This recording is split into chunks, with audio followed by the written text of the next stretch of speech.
They took her cat's life, so she took everything from them. On Christmas. Years ago I used to work with a receptionist in a vet clinic named Margot. Margot was and still is a very sweet 65-year-old woman who had been at this practice since it was open some 40 years ago. She always had a smile, a joke, compliments, and baked goods for your birthday. She never had an unkind word to say about anyone.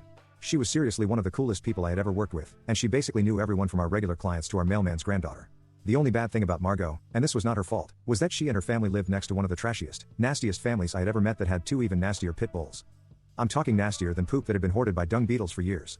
Nasty, and these dogs were constantly escaping and terrorizing the neighborhood, even trying to get into her house. Margot had asked them more than once to please keep the dogs contained, especially since she had an elderly fat cat named Smokestack and these pits had attacked smaller animals before the family basically told her to rot in hell that they knew what they were doing. How dare she accuse the breed, yada yada, basically blowing her off.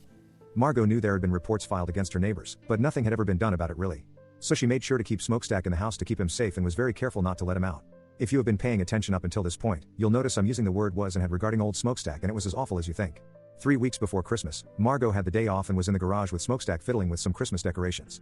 Unbeknownst to her, the pits next door got out and broke through the bottom of her garage door. They went right for Smokestack before she could blink and started to tear the cat apart. Margot screamed for help, and it was only when her son and husband came out with a baseball bat that they were able to free Smokestack from the jaws of these dogs. I was working this day and will never forget when she came in crying harder than I had ever seen anyone cry in my life, clutching poor dying Smokestack in her arms. Her husband had to hold her while we tried to bring Smokestack back, but we couldn't do it. It would have taken a miracle of God and then some, and he passed away. A truly crap way to go in what should have been the golden years of his fat cat life. Margot sat there for a while with his mangled body, quietly crying for a while before she finally kissed whatever part of him was still intact and stood up.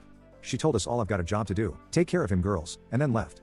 We figured Margot would take a few days off to be with family and then continue on with life as normal. We figured wrong.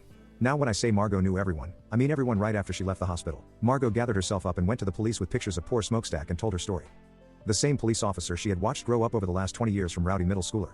She used to help babysit the officers they were today. They were absolutely shocked to hear what had happened to their surrogate grandma and pushed her case to the front of the line. The case found itself before a judge whose daughter had gone to school with Margot's daughter. The judge granted an emergency dangerous animal extraction warrant to her neighbors. Of course, there was a hearing within 2 weeks, which I got to admit, was ridiculously fast. The neighbors tried to argue that their dogs weren't aggressive. They even went so far as to accuse Margot of having it out for their family and making it all up. But their argument trickled when the dozens of dangerous animal reports were presented, and finally completely dried out when Margot presented the surveillance video her grandson had gotten showing the dogs coming into her property and attacking poor Smokestack.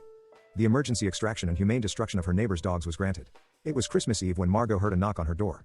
She opened it up to see the neighbors standing there sobbing uncontrollably. They were begging her to stop animal control, that they had these dogs since they were puppies. How the kids would be devastated and it would ruin Christmas.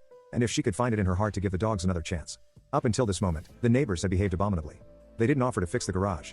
They never apologized for trying to slander her name in court. Hell, they didn't even pay for Smokestack to be cremated. At no point had they even shown the slightest shred of remorse for what damage their dogs had done.